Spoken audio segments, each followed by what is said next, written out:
نحمده ونصلي ونسلم على رسوله الكريم أما بعد فأعوذ بالله من الشيطان الرجيم بسم الله الرحمن الرحيم وأنكحوا الأيام منكم والصالحين من عبادكم وإمائكم إن يكونوا فقراء يغنهم الله من فضله والله واسع عليم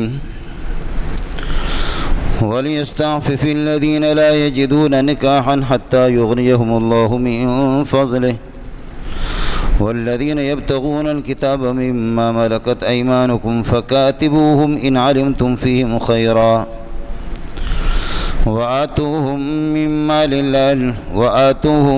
مما لله الذي آتاكم ولا تكرهوا فتياتكم على البغاء إن أردنا تحصنا لتبتغوا عرض الحياة الدنيا ومن يكرهن فإن الله من بعد إكراههن غفور رحيم ولقد أنزلنا إليكم آيات مبينات ومثلا من الذين خلوا من قبلكم وموعظة للمتقين اللهم صل على محمد وعلى آل محمد كما صليت على إبراهيم وعلى آل إبراهيم إنك حميد مجيد اللهم بارك على محمد وعلى آل محمد كما باركت على إبراهيم وعلى آل إبراهيم إنك حميد مجيد اللہ کی ذات پاک اور طاہر اور طیب ہے اور اللہ تعالیٰ پاکیزگی کو پسند کرتا ہے اور پاکیزہ معاشروں کو پسند کرتا ہے۔ اللہ تعالیٰ کو بے حیائی سے نفرت ہے۔ بے حیائی کو حق تعالیٰ شانو کسی صورت میں پسند نہیں کرتا۔ بے حیا معاشرہ اور بے حیائی ان اللہ لا یأمر بالفحشاء والمنکر، بے حیائی اور ناجائز اور غیر معروف اور ناپسندیدہ اعمال کی اللہ تعالیٰ قطعاً اجازت بھی نہیں دیتا، اس کا حکم بھی نہیں کرتا۔ میرے نبی نے فرمایا کہ اللہ پاک طیب اور طاہر ہے اور طہارت کو پسند کرتا ہے۔ میں نے کسی موقع میں آپ کو بتا بھی دیا کہ اگر 24 گھنٹے کے دوران آدمی پاکیز کی حالت میں رہے، وضو کی حالت میں رہے، اس کی زندگی الگ ہے، اور جو آدمی ناپاکی کی زندگی گزارتا ہے وہ الگ۔ وضو اور طہارت واجب ہے تو نماز کے اوقات 5 نمازوں میں، لیکن ان 5 نمازوں سے ہٹ کر کے اگر 24 گھنٹے کے دوران اگر آدمی باوضو رہے، خاص طور پر کراچی میں، خیبر پختون میں، پنجاب میں، سندھ میں کوئی مشکل نہیں ہے، مشکل ہے بلوچستان میں جہاں پانی نہیں ہے۔ وضو کی حالت میں، طہارت کی حالت میں آدمی جب رہے گا اس پر کوئی مصیبت نہیں آئے گی انشاءاللہ۔ آپ نے کبھی اپنی زندگی میں غور کیا ہو کہ اگر کبھی بھی آپ پر مصیبت آ گئی ہے، کوئی پریشانی، وہ جنابت کی حالت میں ہوگی یا آپ بے وضو ہی کی حالت میں ہوں گے؟ مصنف ابن ابی شیبہ میں ایک حدیث ہے، اوحی اللہ سبحانہ وتعالی الی موسیٰ ان توضأ فَإِنْ أَصَابَتْكَ مُصِيبَةٌ فَلَا تَلُومَنَّ إِلَّا نَفْسَكَ۔ موسیٰ ہمیشہ طہارت کی حالت میں رہا کرو، وضو کی حالت میں رہا کرو۔ اگر بے وضوئی کی حالت میں، حالت حدث اصغر میں یا حدث اکبر میں آپ کو کوئی مصیبت آ گئی اور کوئی پریشانی ہو گئی، کوئی حادثہ پیش آ گیا، تو مجھ سے گلہ نہ کرنا، فَلَا تَلُومَنَّ إِلَّا نَفْسَكَ، اپنے آپ کو ملامت کرنا، مجھے اللہ کو نہ کہنا کہ نبی کو کیوں پریشانی ہوئی۔ یہی وجہ ہے کہ آپ دیکھیں کہ صدقہ، مال حرام کے صدقے کو اللہ پسند نہیں کرتا۔ وہ صدقہ ہی کیا ہے؟ ناپاک کپڑوں کے ساتھ نماز قابل قبول نہیں ہے، درست نہیں ہے۔ ناپاک جگہ پر کھڑے ہو کر کے آدمی نماز پڑھے، وہ نماز بھی صحیح نہیں ہے۔ اللہ کی ذات خود پاکیزہ ہے تو پاکیزگی کو پسند کرتا ہے۔ وَثِيَابَكَ فَطَهِّرْ، نماز میں کھڑے ہو جاؤ تو کپڑوں کو اپنا پاک رکھو اور طہارت حاصل کرو۔ اس لیے اللہ تعالیٰ ناپاک اور پلیت اور نجس قسم کے معاشروں کو بھی پسند نہیں کرتا۔ ہر گناہ کی نحوست الگ ہے۔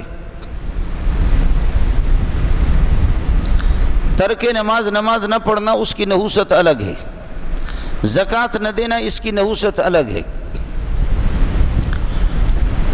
اور حج نہ کرنا اس کی نحوست الگ ہے، اس کی تاثیر الگ ہے۔ چھوٹے موٹے گناہوں کی تاثیر الگ ہے ہر ایک کی،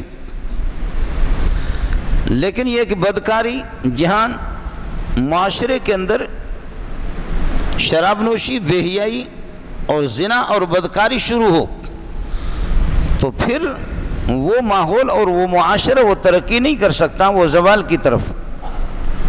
چنانچہ اللہ کے نبی نے فرمایا کہ ما فشى الزنا فی قوم الا اہلکہم، کسی بھی قوم میں کسی بھی سوسائٹی میں زنا جب عام ہو تو وہ بچ بھی نہیں سکتے، الا اہلکہم، وہ ہلاک ہو جائیں گے، دینی طور پر ہلاک، دنیوی طور پر ہلاک، روحانی طور پر وہ ہلاک۔ یہ ایک الگ مسئلہ ہے کہ وہ اپنی ہلاکت کو سمجھتے یا نہیں سمجھتے، اپنی تباہی کے اسباب کو سمجھتے یا نہیں سمجھتے۔ تباہ ہو رہا زنا سے، معاشرہ اس کا بگڑ رہا بدکاری سے، ملک انحطاط میں جا رہا ہے اور پوری دنیا وہ انحطاط اور زوال میں جا رہا ہے، وہ بدکاری کی وجہ سے، شراب نوشی کی وجہ سے، زنا کی وجہ سے، لیکن وہ کسی اور چیز کو سمجھ رہا ہے۔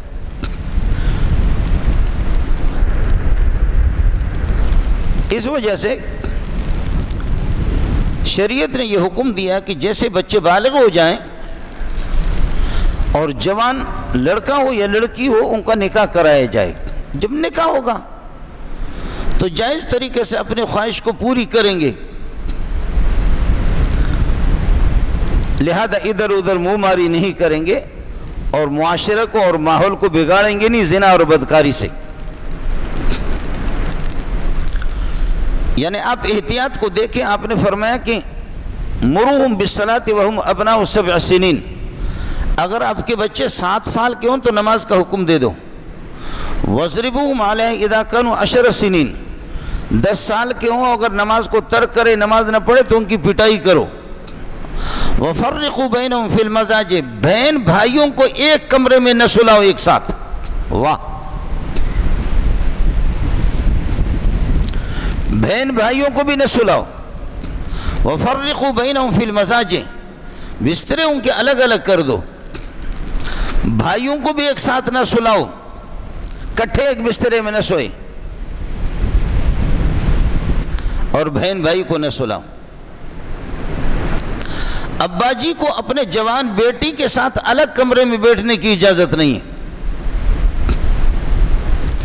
یہ وہ باتیں ہیں جن کو نہ مولوی منظور کا دماغ قبول کرتا تھا، نہ آپ جیسے عقل مند لوگوں کی عقل، لیکن باتیں ہیں آسمانی، باتیں ہیں میرے نبی کے۔ اس لیے پھر جب ہوا کہ ان ارشادات اور فرامین کو اور ان ہدایات کو جب ہم نے نظر انداز کر دیا تو مولوی صاحب بھی اپنی بیٹی کے ساتھ پکڑا گیا، اور تبلیغی کا بھی منہ کالا ہو گیا، استاد جی کا اپنے شاگرد طالبات کو پڑھا رہا اس کا بھی منہ کالا ہو گیا، اور کالج اور یونیورسٹی والوں کا منہ تو پہلے ہی سے کالا ہے۔ یہ جھٹکا جو لگا، یہ دھچکا جو لگا، یہ رسوائیاں جو دیکھنی پڑی، مولوی صاحب بھی لوگوں کی امامت اور خطابت کرے اپنی بیٹی کے ساتھ پکڑا جائے۔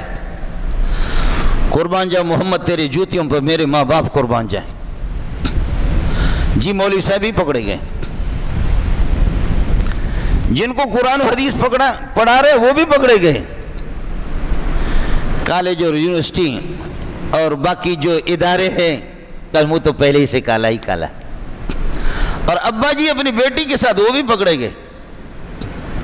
یہ اللہ کے گھر میں بیٹھ کر کے قرآن ہاتھ میں لے کر کے مولوی منظور جو آپ سے باتیں کر رہا ہے تو لوگ ہمیں فون بھی کرتے ہیں، مسائل پوچھتے ہیں کہ بیٹی کے ساتھ منہ کالا ہو گیا تو کیا کروں، بہن کے ساتھ اپنا منہ کالا کیا مجھ سے غلطی ہوگی۔ یہ وہ طبقہ ہے جن کے لمبے چوڑے سینے میں تھوڑا سا ایمان ہوتا ہے، ان کو احساس ہوتا ہے، ندامت ہوتی ہے، پشیمانگی ہوتی ہے گناہ کرنے کے بعد، وہ ہم سے پوچھتے ہیں۔ اور وہ منحوس طبقہ جو ایک بہت بڑا طبقہ گناہ کو گناہ ہی نہیں سمجھتے، وہ ہم سے پوچھتے بھی نہیں ہیں، ان کی تو ایک بہت بڑی تعداد ہے۔ یہ چھوٹا سا طبقہ ہے جو دارالعلوم بھی فون کرتے، حضرت اقدس مولانا تقی صاحب سے بھی ان کا مسئلے پوچھتے ہیں، جامع فاروقی بھی فون کرتے، بنوری ٹاؤن بھی فون کرتے، جامع صدیقی بھی فون کرتے، مولوی منظور کو بھی فون کرتے ہیں۔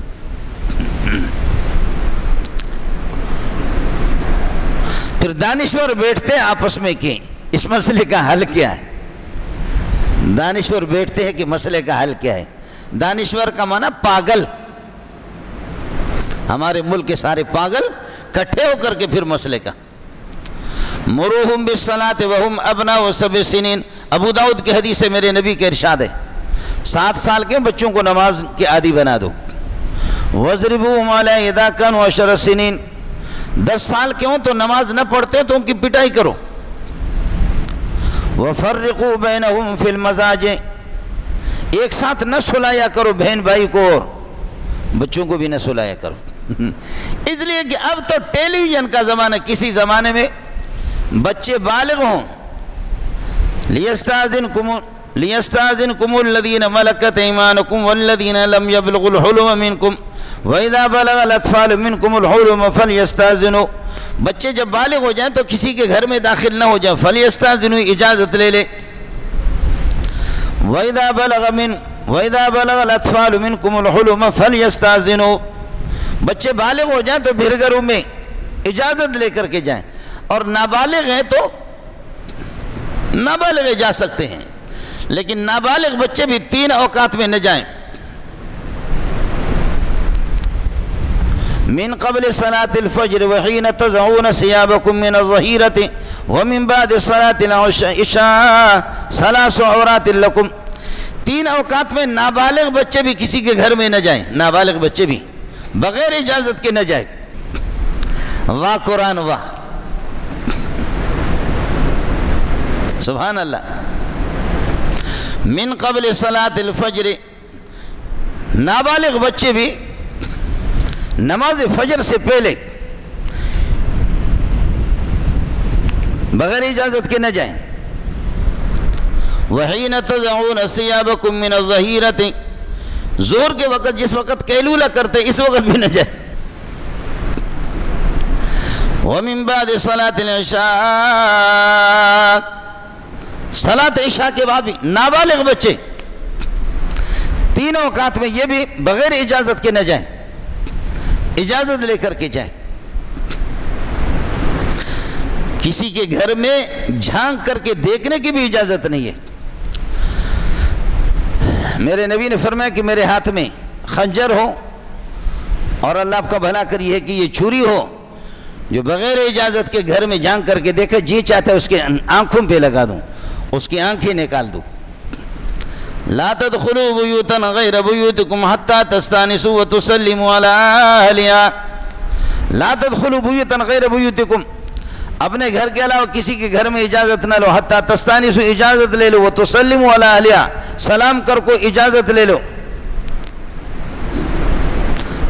ایسے نہ جاؤ کسی کے گھر میں۔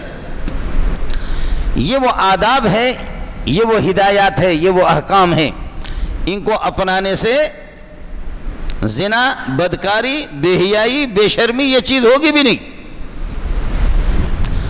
فزین العینین النظر، اجنبی عورتوں کو دیکھنا بھی زنا ہے، آنکھوں کی زنا یہ ہے۔ وزن الیدین البطش، اور ہاتھوں کی زنا یہ ہے کہ پکڑنا، ہاتھ ملانا۔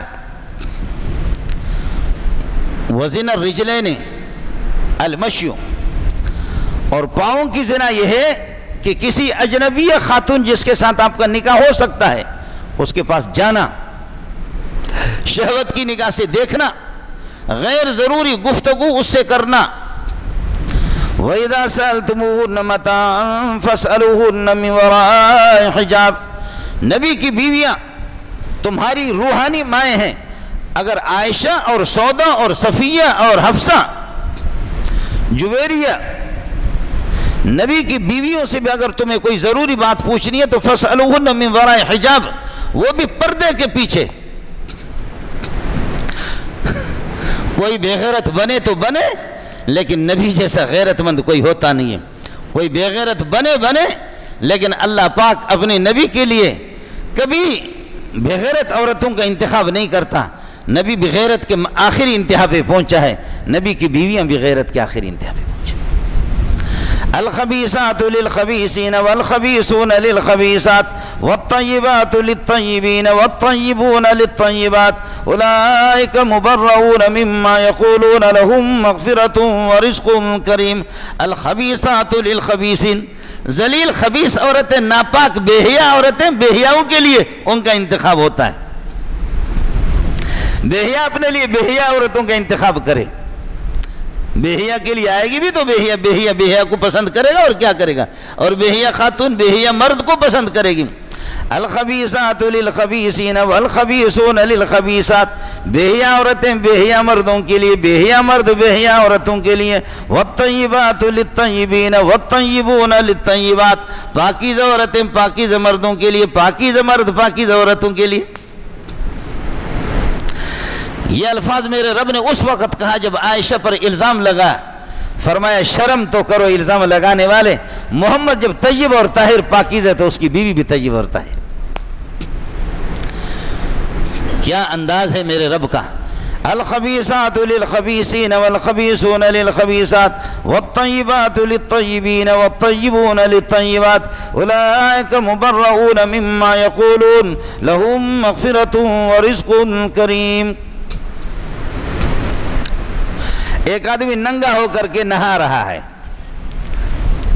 میدان میں ننگا ہو کر کے نہا رہا، پانی ڈال رہا ہے، کوئی دھوتی بھی باندھا ہوئے نہیں، ننگے ہو کر کے. لوگ گزر رہے اور کہکے لگا رہے، اس بے حیا پہ کوئی فرق نہیں پڑتا. ابو حنیفہ جب وہاں سے گزر ہو گیا تو آنکھیں بند کر کے گزرے تو اس بے حیا نے کہا ابو حنیفہ وہ کب سے نابینا بن گئے؟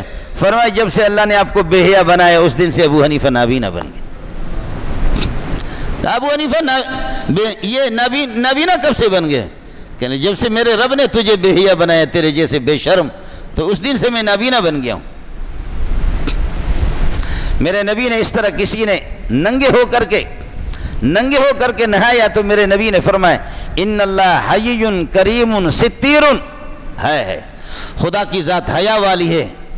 یحب الحیا والتستر، حیا اور پردے کو، ستاریت کو پسند کرتا. کچھ پردے تو کچرو آڑ تو بناؤ، ننگے ہو کر کے نہاتے ہو. طالب علم سبق پڑھ رہا تھا، ابھی نیا بالغ ہو رہا ہے، داڑھی اس کی ابھی تک آئی نہیں ہے طالب علم کی. آج جمعہ کا دن ہے، کل ہفتہ ہے، اتوار ہے، پیر ہے، منگل ہے، بدھ ہے. استاد جی اور طالب علم سبق پڑھ رہے. استاد کو شاگرد کی صلاحیت کا بھی علم ہے، شاگرد کی ذکاوت کا بھی علم ہے کہ شاگرد کتنا ذہین ہے. ایک عام شاگرد ہے، شاگرد پڑھ رہا ہے، استاد پڑھا رہا ہے. اچانک جو نوجوان لڑکے وہ گئے تو ادھر کوئی ندی میں سارے ننگے ہو کر کے پانی میں چھلانگ لگائے. آؤ یار ننگے ہو کر کے نہاتے ہیں، گرمی ہے. تو ایک طالب علم نے کہا کہ جی میرے پاس دھوتی نہیں ہے، میں ننگا ہو کر کے نہیں نہاتا. یار ادھر کون ہے؟ ادھر کوئی بھی نہیں ہے، سارے ننگے ہو کر کے نہا رہے. یار تسی بھی آ جاؤ نا، ادھر کون پوچھے گا بابا، ادھر تو کوئی ہے نہیں ہے. کہنے لگے کہ تمہیں حیا آئے یا نہ آئے، مجھے آسمان والے سے حیا آتی. طالب علم کہتا ہے کہ تم بے حیا ہو کر کے لڑکے آپس میں نہاؤ ننگے ہو کر کے، لیکن میں نہیں نہاؤں گا. میرے رب کی بھی اجازت نہیں ہے، میرے نبی کی بھی اجازت نہیں ہے. میرا رب بھی حیا والی ذات ہے، میرا نبی بھی حیا والا ہے. طالب علم تھا، طالب علم نے کمال کر دیا. اور نوجوان لڑکے ننگے ہو کر کے وہ سارے ڈبکی لگا رہے، تیر بھی رہے پانی میں، لیکن اس نے جو ہے نا ننگے ہو کر کے نہیں نہایا. اور بار بار ساتھیوں کے اصرار پر کہہ رہا کہ میرا رب بھی حیا والی ذات ہے اس کی. میرا نبی بھی حیا والے، 1.25 انبیاء حیا والے، میں بے حیا نہیں بنتا، نہاتا نہیں ہوں۔ واہ طالب علم واہ، تیرے جوتیوں پہ مولی منظور قربان جائے۔ طالب علم نے اس طرح کیا، کہا کہ میں نہیں نہاتا۔ طالب علم رات کو سو گیا، دیکھ رہا ہے، خواب میں دیکھ رہا ہے کہ ابو بکر و عمر عثمان علی اس کے استقبال کے لیے آ گئے اور کہہ رہے اٹھو، وہ حسین چہرہ جو آپ دیکھ رہے، وہ جو حسین چہرہ وہ آپ سے ملنے کے لیے آیا ہے، وہ محمد ہے صلی اللہ علیہ وسلم۔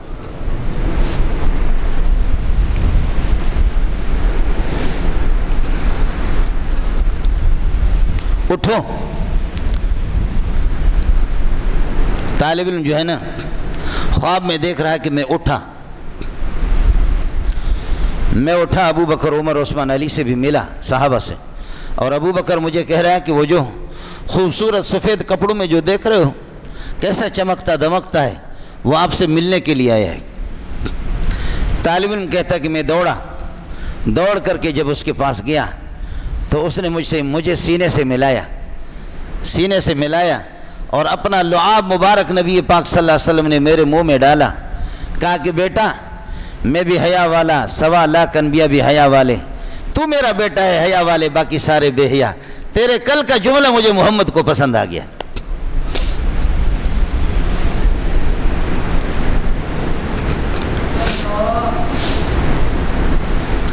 تیرے کل کا حیا والے تیرے جملے مجھے پسند آ گئے، جو آپ نے کہا کہ میرا نبی بھی حیا والا، میرے رب بھی حیا والے۔ بیٹا میں آپ سے ملنے کے لیے آیا ہوں،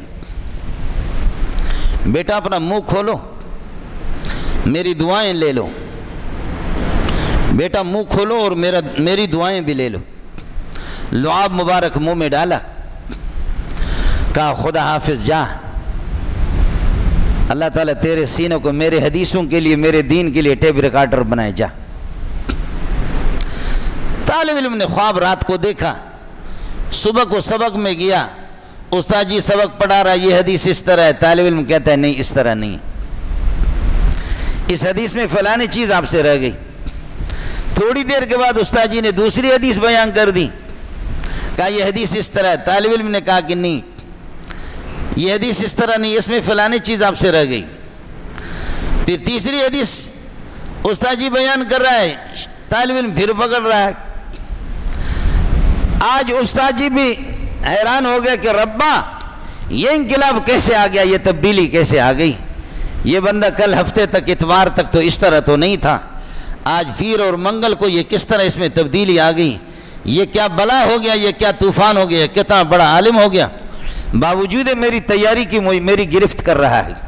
سبق جلدی میں اعلیٰ والا برگردن ملا کر کے سبق ختم کر دی، طلبہ کو کہا تم ایک طرف ہو جاؤ، خود استاد جی نکل گیا الگ کمرے میں، طالب علم کو بلایا، کہا آ جا۔ طالب علم آ گیا، کہا تجھے اس رب کا واسطہ ہے بتا دیں، آج تیری زبان وہ پہلی والی زبان نہیں ہے، آج تیری آنکھیں بھی وہ آنکھیں نہیں ہیں، آج تیرا دماغ مجھے وہ پہلے والا دماغ نہیں لگ رہا، آج تیری ذکاوت مجھے پہلی والی ذکاوت نہیں لگ رہی ہے، یہ تبدیلی کہاں سے آ گئی، یہ بول کہ یہ تبدیلی کہاں سے آ گئی، کہ حدیثیں فوراً آپ کو یاد ہو گئیں، یہ تبدیلی کہاں سے آ گئی۔ کہنے لگے استاد جی آپ کو اصل بات بتاؤں، میں تو پڑھتا تھا، محنتیں تو کرتا تھا، سبق میں تو آتا تھا، لیکن ساتھی نوجوان لڑکے جا کر کے ننگے ہو کر کے وہ نہانے لگے، میں نے کہا کہ نہیں مجھے حیا آتی ہے، میں حیا والے نبی کا امتی ہوں، میرا نبی حیا والا، ان کی جماعت نبی کی پاکیزہ جماعت 1.25 انبیاء حیا والے، اور ان کا جو رب ہے سب کا رب ہے وہ بھی حیا والی۔ میں نے یہ بات کہی، یہ جملے سرکار کو پسند آ گئے، فرشتوں نے اس کو پہنچایا، وہ سرکار رات کو مجھ سے ملنے آیا اور مجھے نالائق کو میرے منہ میں اس نے اپنے لعاب مبارک ڈالا، یہ اسی کی تبدیلی ہے۔ اس طالب علم کا نام آپ کو بتاتا ہوں، اس کا نام ہے امام احمد ابن حنبل۔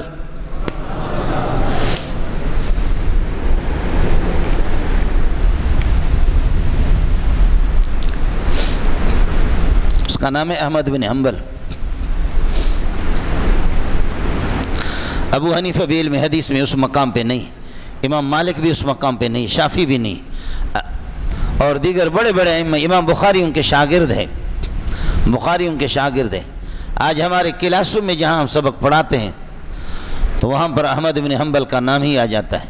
یہاں بخاری ہے، بخاری تو ہے ہی انہیں کے شاگرد ہے، ہزاروں محدثین آپ کے شاگرد ہے، یہی احمد بن حنبل ہے۔ اللہ کی ذات حیا والی ہے، حیا کو پسند کرتا ہے۔ بے حیائی والا معاشرہ میں نے عرض کیا میرے رب کو پسند نہیں ہے۔ ان اللہ حی کریم، اللہ کی ذات کریم ہے اور حیا والی ذات ہے۔ یحب الحیا والتستر، حیا اور تستر کو میرا رب پسند کرتا ہے۔ حیا کو اپناؤ، بے حیا نہ بنو۔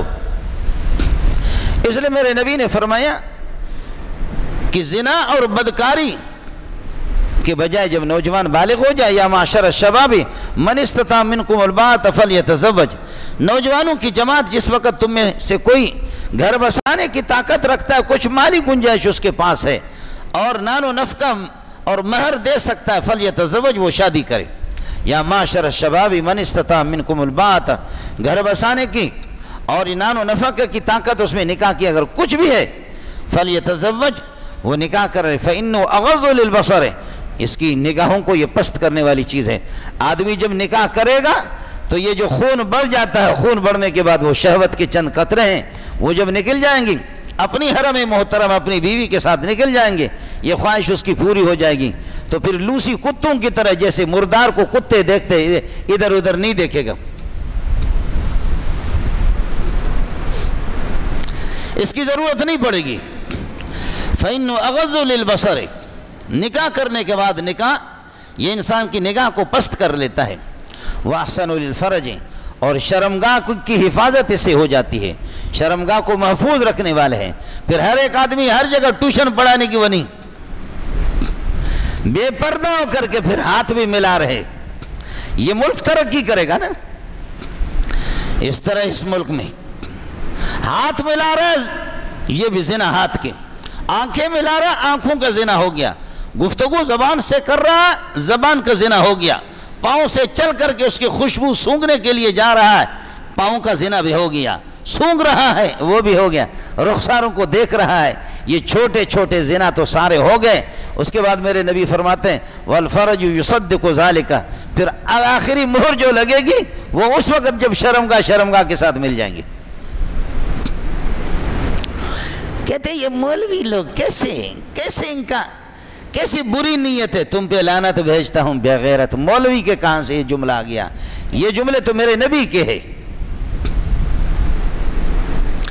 میرا نبی فرماتے ہیں ان المرأة اذا خرجت استشرفها شیطان، عورت جب گھر سے نکلتی ہے تو شیطان اس طرح گھور گھور کر کے دیکھتا ہے، چل او پتری چل چل چل، تیرے ساتھ اوروں کے بھی منہ کالا کروں گا، چل۔ ایسے جیسے کہ سورج کی دھوپ کو آپ برداشت نہ کر سکیں، سورج کو کوئی دیکھنا چاہے اس طرح، تو اسی طرح عورت کو شیطان اس طرح گھور کر کے دیکھتا ہے کہ چل تو۔ ضرورت الگ چیز ہوتی ہے، مجبوریاں الگ ہوتی ہے کہ کوئی سودا سلف لینے والا نہیں ہے، کوئی خاتون گھر سے باہر سودا کے لیے پردے میں جا سکتی ہے، کوئی بھی نہیں اس کا، کوئی بیٹا بھی نہیں ہے، کوئی بھی نہیں ہے، لیکن ننگا چہرے ہو کر کے وہ اس طرح نکلے، اور ملک کی ترقی مرد اور عورتیں کٹھے ہو کر کے جہازوں میں وہی، دفاتر میں وہی، مارکیٹوں میں بھی وہی، اداروں میں بھی وہی، کالجوں میں بھی وہی، یونیورسٹی میں بھی وہی۔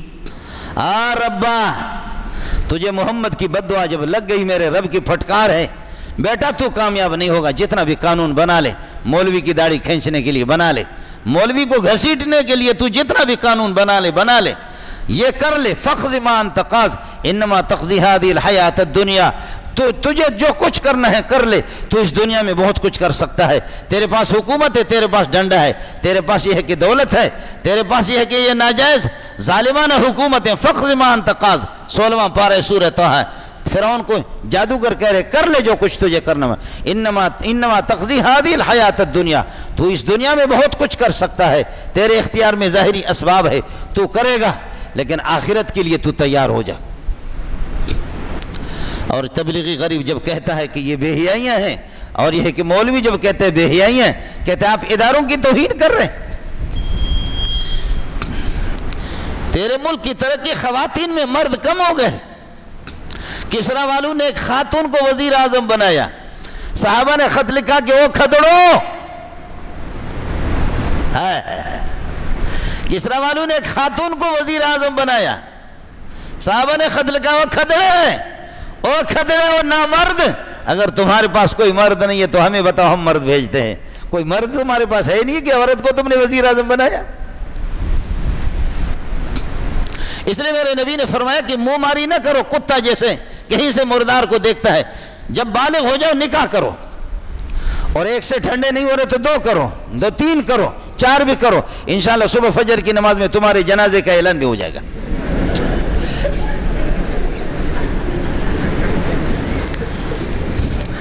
فجر کی نماز کے بعد اعلان کرو، ٹھہرو ذرا، فلاں کا جنازہ ہے جس نے 4 شادیاں کی۔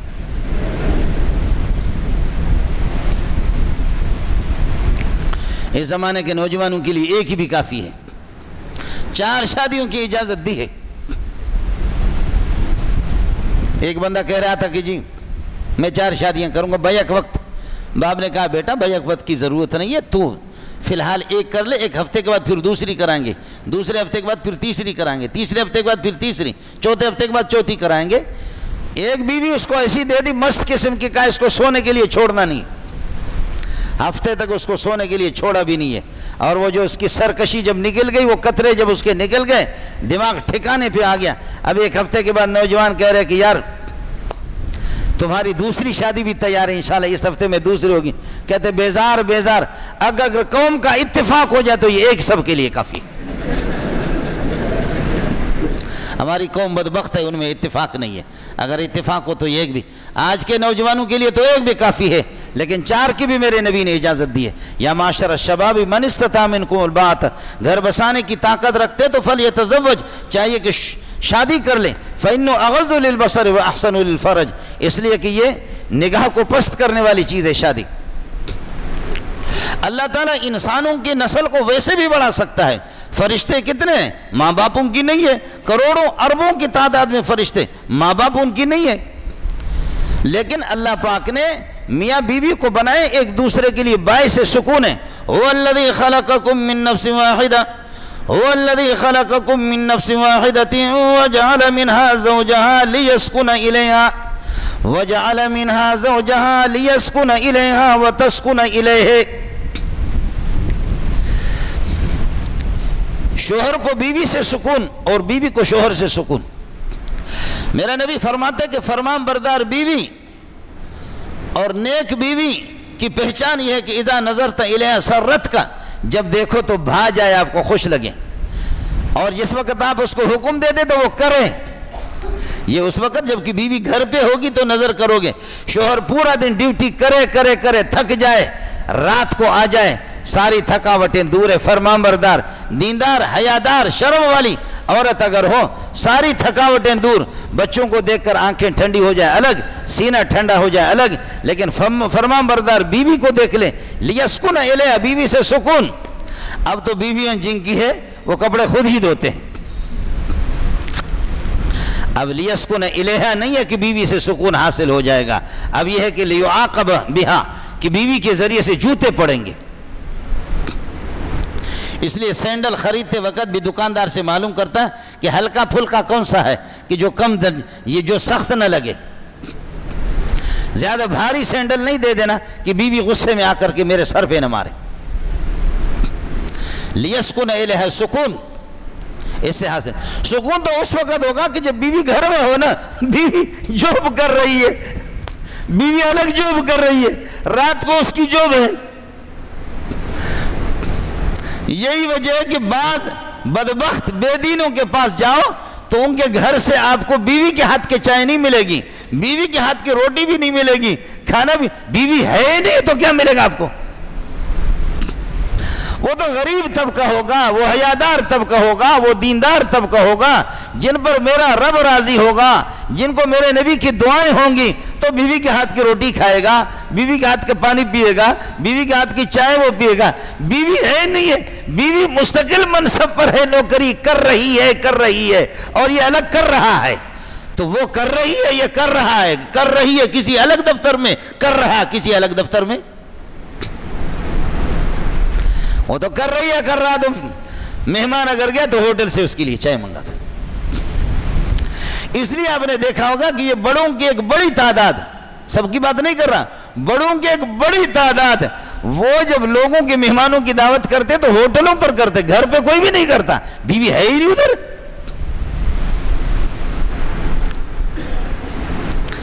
جی اس لیے میرے نبی فرماتے ہیں کہ تنکح المرأة لأربع لحسبها وجمالها ومالها ودینها فاظفر بذات الدین تربت یداک۔ عورت کے حسن و جمال کو بھی دیکھو، اس کی مال کو بھی دیکھو، اس کی دینداری کو بھی دیکھو، آخر اور نسب کو بھی دیکھو، حسب و نسب کو بھی دیکھو، آخر میں فاظفر بذات الدین تربت یداک، دینداری کو دیکھ لو۔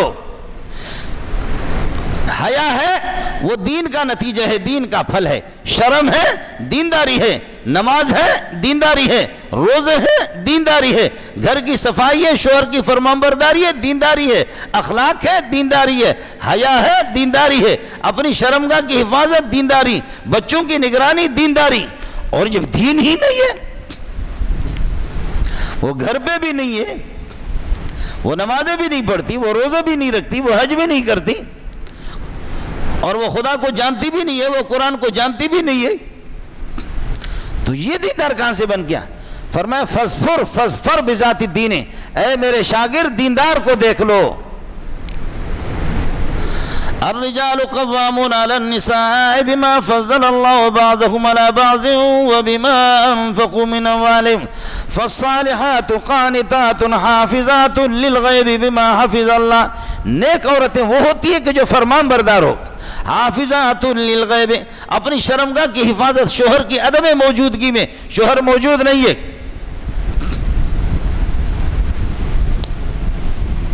شوہر کی عدم موجودگی میں شوہر موجود نہیں ہے، حیادار قسم کی عورتیں۔ آپ نے دیکھا، آپ نے پڑھا بھی ہوگا، آپ نے دیکھا بھی ہوگا کہ ایسی عورتیں کہ شوہر اگر غریب گیا ہوا کسی کام سے، اس کے گھر پہ کوئی بغیرت چھلانگ لگا رہا ہے اور بندوق سمیت جا رہا ہے، وہ عورت اس کو گولی سے اڑا رہی، اس کے گھر میں بھی بندوق رکھا ہوا، واہ قربان جاؤں اس بہن کے جوتیوں پہ اس طرح ہوا، واہ واہ۔ یہ خواتین جی، بلوچستان ابھی سال 2 سال پہلے کی بات ہے، اللہ آپ کا بھلا کریں، 2-3 خواتین شوہروں کی بکری چرانے ادھر ادھر گئے تو کچھ لوگ کوئی بدماش گئے ادھر لسبیلے سے آگے، ہائے پہلے دور کھڑے ہو کر کے پانی، تو بچے کو دے کر کے انہوں نے کہا پانی پلاؤ، پانی پی کر کے کچھ فاصلے پہ گئے، پھر واپس آ رہے تھے کہ اس گھر میں کوئی مرد ہی نہیں ہے، تو ایک خاتون نے دوسری سے کہا کہ یہ جو واپس آ رہے ہیں ہمارے گھر میں کوئی مرد نہیں ہے، یہ جو واپس آ رہے ہیں اچھا نہیں لگ رہا ہے، ان کی نیتیں بری لگ رہی ہے، اس لیے اس نے بندوق اٹھایا اور اس نے بھی مورچہ اپنے گھر پہ مورچہ سنبھالا اور کہا کہ کس نیت سے آپ واپس آ رہے ہیں؟ انہوں نے کہا کہ ہم آئیں گے، ایک ایک کر کے گولی سے ان کو مار دیا۔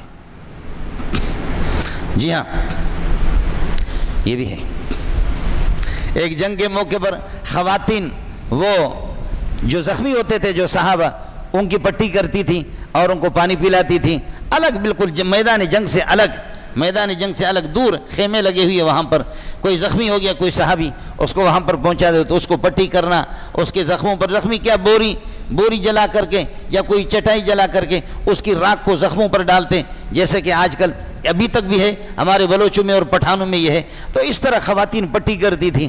اب یہ ہے کہ مرد سارے صحابہ جنگ کے لیے اللہ کا بھلا کر گئے، اور ایک یہودی خبیث وہ آ رہا ہے، ادھر آ رہا ہے خیموں کی طرف، کوئی مرد نہیں ہے، ایک صحابی تھا لیکن وہ ذرا کمزور سا تھا، نام تو نہیں لیتا، قربان جاؤ میرے ماں باپ نبی کے شاگردوں پہ قربان جائیں، اس کو حضرت ام سلمہ نے، حضرت صفیہ نے کہا کہ وہ دیکھو کہ وہ یہودی آ رہا ہے، اللہ کے بندے، مرد تو صرف آپ اکیلے ہیں، چلو نکلو۔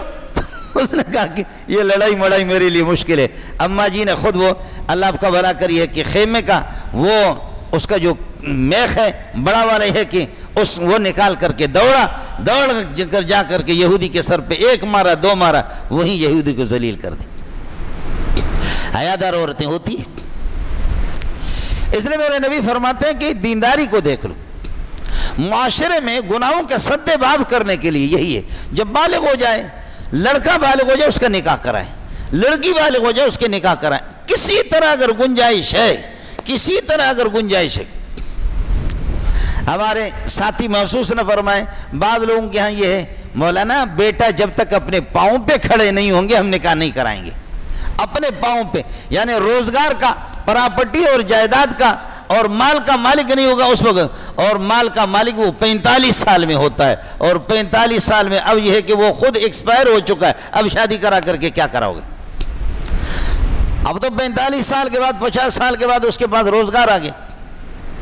بیٹیاں بٹھا بٹھا کر کے گھر پہ، اور جہیز کی لعنت اس طرح چل پڑی ہے کہ جس غریب کی بیٹی کے پاس جہیز نہیں ہے، 2 لاکھ کے، 5 لاکھ، 10 لاکھ کے، کوئی سے نکاح کرنے کے لیے تیار نہیں ہے. وہ سیرتاً بھی خاتون معیار کے مطابق ہے اور صورتاً بھی ٹھیک ہے، وہ دیندار بھی ہے، حسن و جمال میں بھی اس کی کمی نہیں، لیکن پراپرٹی نہیں ہے اس کے ساتھ. داماد پھر اس داماد کا انتخاب کروں گا کہ داماد جو بے دین ہو، پیسے اس کے پاس ہو، لیکن داماد مجھے ایسا چاہیے، بہنوئی مجھے اس قسم کا چاہیے، پیسے اس کے پاس ہو، چاہے وہ کمینے کا بچہ ہو، بے غیرت قسم کا ہو، حرام کے پیسے ہو، لیکن مجھے پیسے چاہیے. ہم نے آپ کے اسی کراچی میں دیکھا، آپ نے بھی دیکھا، قربان جاؤں رئیس المحدثین حضرت اقدس مولانا بن نوری رحمۃ اللہ علیہ کسی پٹھان کو، کسی مہاجر کو، اور کسی اللہ آپ کا بھلا کرے افغانی کو، ایک سید انسان، سید ایسے خوبصورت سید انسان، وہ اپنی بیٹیاں اٹھا کر کے اپنے طلباء کو ان میں دینداری ان کو دے رہا ہے. کوئی ان میں سے مہاجر ہے، یہ سید ہے، پٹھان ہے، سید ہے. اور کسی مہاجر کو، وہ مہاجر بھی ظاہری قد صورت کا مالک نہیں ہے، میں نے خود دیکھا ان کے داماد، ان کو دے دیا، کسی پٹھان کو دے دیا، کسی افغانی کو دے دیا. واہ. مفتی محمد شفیع رحمۃ اللہ علیہ اسی طرح، ہمارے حضرت اقدس اپنے استاد مفتی نظام الدین رحمۃ اللہ علیہ، واہ. یہاں سے عمرے کے لیے چلے گئے، ہمارے ایک اور استاد وہ ابھی تک زندہ ہے، مفتی صاحب تو شہید ہو گئے، وہ ان کے ساتھ. تو ایک بندے کے مہمان ہو گئے، مہمان ہونے کے بعد اس کو پتا تھا کہ حضرت کی بیٹی ہے، اور حضرت کی بیٹی چھوٹی تھی، اب تو بڑی ہو گئی، بالغ ہو گئی، پڑھ رہی ہے، فارغ ہو رہی ہے، حافظہ بھی ہے، عالمہ بھی ہے. تو طالب علم نے کہا کہ اے کاش میں غریب تو ہوں، لیکن کاش میرا استاد جی اگر مجھے اپنا داماد بناتا تو کیا ہوتا، لیکن مجھے ڈر لگ رہا ہے. تو دوسرے استاد نے کہا تم فکر نہیں کرو یار، میں بات کر لیتا ہوں، مفتی صاحب داماد بنائے گا، نہیں بنائے گا تو قتل تو نہیں کرے گا. مفتی صاحب عمرے کے لیے گئے ہوئے ہیں اور جدہ میں ہیں. تو دوسرے مولوی صاحب نے کہا کہ مفتی صاحب آپ بڑے آدمی ہیں، بڑے مولوی ہیں، بڑے شیخ الحدیث ہیں، بڑے بزرگ ہوں، لیکن یہ طالب علم شریف بھی ہے، قابل بھی ہے، متقی بھی ہے، پرہیزگار بھی ہے، آپ جانتے بھی ہے، غریب ہے، مال اس کے پاس نہیں ہے، لیکن یہ چاہ رہا ہے کہ کاش کہ آپ اس کو اپنے داماد بناتے. کیا کوئی ترتیب بن سکتی ہے؟ قربان جاؤں مفتی نظام الدین تیری قبر پر. فرمایا ہاتھ اٹھاؤ، میں نے اپنی بیٹی کا نکاح دے دیا. یہ حضرت علی کو حضرت ابو بکر اور عمر نے کہا، دونوں نے، کہ علی محمد رسول آپ کے چچزاد بھائی ہیں، تیرے باپ نے نبی کی بڑی تربیت بھی کی ہے، اور نبی کے لیے وہ پہاڑ بنا ہے، اور دشمنوں کی دشمنی اور عداوت سے، اذیتوں سے تیرے باپ نے، ابو طالب نے محمد رسول اللہ کی حفاظت بھی کی ہے. تیرے باپ کے بڑے احسانات ہیں محمد پر. اور محمد رسول اللہ کی بیٹی ہمارے علم کے مطابق بالغ ہو چکی ہے، حضرت فاطمہ. اگر آپ رشتہ مانگیں تو حضرت دے دیں گے، اور اگر رشتہ نہیں دیں گے تو ہم بات کریں گے، میں، ابو بکر اور عمر، ہم دونوں بات کریں گے. حضرت علی کو بڑی مشکل سے انہوں نے تیار کیا. علی کہہ رہا ہے کہاں محمد، کہاں فاطمہ، کہاں علی، کہاں علی اور کہاں محمد. لیکن انہوں نے دونوں نے آمادہ کر لیا، اس کو تیار کر لیا. حضرت علی چلے گئے حضرت کے پاس اور سر نیچے کیا ہوا. فرمایا علی کوئی کام ہو تو بتا دو. حضرت علی کہہ نہیں سکتا. علی کوئی کام ہو تو بتا دو. علی کچھ کہہ نہیں سکتا، اور علی پر سختہ طاری ہو گیا، اور علی کے آنسو آ رہے. کہا کچھ کہو. کہا کہہ نہیں سکتا، میں کہاں، آپ کہاں، آپ کی شان کہاں، آپ کا مقام کہاں، لیکن کیا میں اس قابل ہوں کہ مجھے آپ اپنے داماد بنا دیں. تو حضرت نے خوش طبی کے طور پر فرمایا کہ علی تیرے پاس ہے کیا کہ محمد تجھے داماد بنا دے؟ فقیر آدمی، کنگلے ہو، کچھ بھی نہیں، آپ کو کون داماد بنا دے؟ علی خاموش، علی کہاں گفتگو کر سکتا ہے، وہ تو نہیں گفتگو کر سکتا. لیکن آپ نے دیکھا کہ ایک دو دنوں میں ابو بکر و عمر کو میرے نبی نے بلا کر کے فرمایا یا ابا بکر و عمر اشہدا علی انی زوجت ابنتی فاطمہ علی ابن ابی طالب. ابو بکر و عمر تم دونوں گواہ بن جاؤ، میں نے اپنی بیٹی فاطمہ علی کو نکاح میں دے دیا. انسان جب مجھے مل جائے، کوئی دیندار مل جائے، پرہیزگار مل جائے. لیکن اب آپ کے اسمبلی نے ایک قانون آپ کے لیے منظور کیا ہے بہت زبردست. مجھے اخبار والوں نے کل فون کیا، رات کو فون کیا، تو وہ آپ کو خوشخبری سنا رہا ہوں. وہ کہہ رہے ہیں کہ جب لڑکا لڑکی 18 سال کے ہوں یعنی بالغ ہو گئے، جب بالغ ہو گئے تو اب حکومتی قانون یہ ہے کہ ضرور ان کا نکاح کرائیں گے. بصورت دیگر حکومت ان کو سزا دے گی، بصورت دیگر حکومت ان کو گرفت کرے گی. تو مجھ سے اخبار والوں نے کہا، میں نے کہا کہ نہیں، شرعی مسئلہ یہ نہیں ہے. شرعی مسئلہ یہی ہے کہ جو بالغ ہو تو میرے نبی نے خود ترغیب دی ہے کہ نکاح کر لیں تاکہ بے حیائی سے بچ جائیں، منہ ماری سے بچ جائیں. باقی اس کو قانون بنانا، ایک آدمی کنگلا ہے، نہ رہائش کے مکان ہے، نہ کرائے کے وہ متحمل ہے، نہ حق مہر دینے کے وہ متحمل ہے. میرے نبی فرماتے ہیں وَمَن لَمْ يَسْتَطِعْ، اور اگر گھر بسانے کی طاقت آپ میں نہیں ہے تو فرماتے کہ فَعَلَيْهِ بِالصَّوْمِ، پھر روزہ رکھے، روزہ پھر لگاتار 2 مہینے رکھ کر کے پھر وقفہ کرے. اس لیے کہ آدمی مست جو ہوتا ہے وہ خون کے بڑھنے سے، خون تو بڑھتا ہے گندم کھانے سے. آدمی جب روزہ رکھے گا 2 مہینے تو انشاءاللہ تھوڑا سا مستی پست ہو جائے گی. 2 مہینے کے بعد پھر وقفہ کرے، پھر واپس روزہ رکھے. چند مہینے جب روزہ رکھوائیں گے تو انشاءاللہ وہ ٹھیک ہو جائے گا.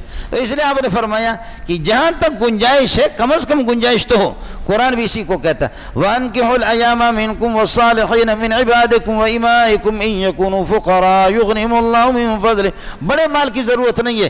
تمہارے بے شوہر عورتیں، غیر شادی شدہ عورتیں، غیر شادی شدہ مرد اور تمہارے غلام، ان کا نکاح کرا دو. إِنْ يَكُونُوا، نکاح کرا دو تاکہ تمہاری سوسائٹی، تمہارا معاشرہ وہ بے حیائی سے بچ جائے. ان یکونوا فقراء، اگر وہ فقیر ہے، اتنا مال ان کے پاس نہیں ہے، یغنیہم اللہ من فضلہ، اللہ پاک ان کو غنی کر دے گا. اب میری قسمت جب اکیلی ہے، میری قسمت پہ 1 روٹیاں لکھی ہوئی ہے، بسا اوقات بیوی آ جاتی ہے، 2 تقدیریں جمع ہو گئی، 2 قسمیں، تیسری بیوی آ گئی، دوسری بھی آ گئی، بچے آ گئے، ہر ایک کی کئی قسمتیں آپس میں مل گئی، کئی لوگوں کی تقدیریں مل گئی، رزق ہی رزق آ جاتا ہے. ہو سکتا ہے کہ میری قسمت میں نہیں ہے، میں بد قسمت ہوں، 1 روٹی لکھی ہوئی ہے، لیکن وہی بچے جب میرے گھر میں پیدا ہو رہے دھڑا دھڑ پھر رزق آ رہا ہے. یا آپ نے شادی کر لی، دوسری شادی کر لی، پہلی کر لی، دوسری کر لی، تیسری کر لی، یہ مسئلہ میں سمجھا رہا ہوں، لیکن کرنا نہیں، ایک ایک کر لو. دوسری تیسری کی نیت کرنا نہیں، ورنہ جنازہ تمہارا نکل جائے گا. تو میں عرض کر رہا ہوں کہ کبھی بیویاں آ جاتی ہے اور بچے جب آ جاتے، کئی قسمتیں آپس میں مل جاتی ہیں، کئی تقدیریں آپس میں جمع ہو جاتی ہے. سبحان اللہ، رزق ہی رزق آ جاتا ہے. رزق کے لیے کوئی بڑی صلاحیت، رزق کے لیے اللہ آپ کا بھلا کریے کہ بڑی قابلیت کی ضرورت نہیں ہے. پرندے کون سے ایف اے اور بی اے، بڑے بڑے پرندے، گدھ ہے، دوسرے اسی طریقے پر جاندار، ہاتھیوں کو دیکھو، ان کو دیکھو، کون سا جانور ہے؟ زرافہ ہے جو بھوک سے کون مرے؟ کوئی بھی جاندار، کوئی بھی اللہ آپ کا بھلا کریے کہ حیوان، اور کوئی یہ کہ پرندہ، بھوک سے تو کوئی بھی نہیں مرا ہے. تو اس لیے میں عرض کر رہا ہوں کہ بسا اوقات بچوں کی وجہ سے بھی رزق آ جاتی ہے، بیویوں کی وجہ سے بھی رزق آ جاتی ہے، لیکن تاہم میرے نبی نے فرمایا گھر بسانے کی کسی نہ کسی طرح ہمت ہو اور گنجائش ہو تو پھر وہ نکاح کرے. یہ ہے. باقی زوری حکومت نے ابھی قانون منظور کیا کہ نہیں، جب یہ کہ 18 سال کے ہوں گے تو زوری ان کی نکاح کرائیں گے. مجھ سے پوچھا، میں نے کہا پھر حکومت ان کو مکان بھی بنا کر کے دے دے، پھر ان کو اللہ آپ کا بھلا روزگار بھی دے دے، پھر ہم مولوی لوگ پھر یہ کہ اللہ آپ کا بھلا کریے کہ اعلان کر دیں گے چلو تیار ہو جاؤ، پہلے 1 شادی کی، اب دوسری حکومت کی وجہ سے کرو، 2 کرو، 3 کرو، حکومت ہمارے اعلان کرے. عمران خان نے آپ نے دیکھا کہ پہلے کئی مکانات کا اعلان کر دیا، لاکھوں مکان اس نے کہا دے دوں گا، تو لاکھوں گرایا لیکن دیا نہیں. تیار مکانات لاکھوں گرائے لیکن دیا تو کسی کو ایک نہیں. اب شادی کی وجہ سے مکان دے دے تو آپ سب سے پہلے میں تیار ہوں. حکومت اگر اس کے اللہ آپ کا بھلا کریے کہ وہ کر لے، اگر اس کے لیے حکم نہیں، لیکن میں تو 1 ہی کر سکتا ہوں، آپ لوگ یہ کہ زیادہ، میں تو 3 تو پہلے کر چکا ہوں. آپ لوگ 2 کرے 3 کرے حکومت ہمارے. اس وجہ سے اخبار والوں نے مجھے فون کیا, میں نے کہا کہ یہ کرے, ہمت کرے حکومت ہمارے, اعلان کرے کہ مکان بھی دے گا, حکومت مکان بھی دے گی اور روزگار بھی فراہم کرے گی, پھر کریں گے شادی کریں گے. لیکن یہ ہے کہ اس قسم کے بے دین, اس قسم کے اللہ آپ کا بھلا کرے لا مذہب حکومتیں, وہ ان چیزوں کو کہاں جاتی ہیں؟ ان کے پاس بیت المال اسلامی کہاں ہے کہ وہ غریبوں کے فقیروں کے ہاتھ بٹائیں؟ اللہ پاک یہ ہے کہ سنت نبویہ پر ہمیں عمل کرنے کی توفیق عطا فرمائے. اپنی اولاد کو, اپنی بیٹیوں کو, اپنے بھائیوں کو جہاں تک جہاں بھی گزارا ہو سکے اس زمانے کے اندر آدمی معاشرے سے بے حیائی سے بچنے کے لیے اپنے اولاد کی نکاح کرا دیں, احتیاط کریں اس فتنے سے. اور اللہ تعالیٰ یہ ہے کہ ان بے حیائیوں سے اللہ ہم سب کی حفاظت فرمائے. وآخر دعوانا